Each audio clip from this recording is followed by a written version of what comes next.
तुम्ही धर्म, तुम्ही हृदि, तुम्ही मर्मा, त्वं हि प्राणाः शरीरे, बहुते तुम्ही मा शक्ति, हृदये तुम्ही मा भक्ति,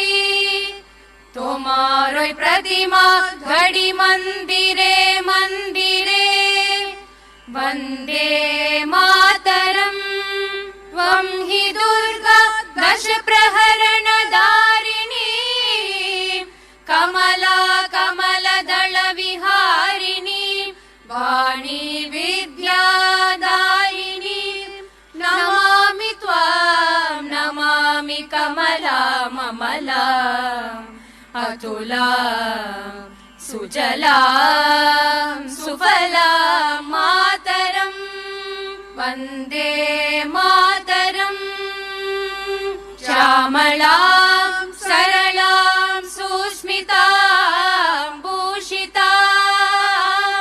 धरणीं भरणीं मातरम्, वन्दे मातरम्, वन्दे मातरम्।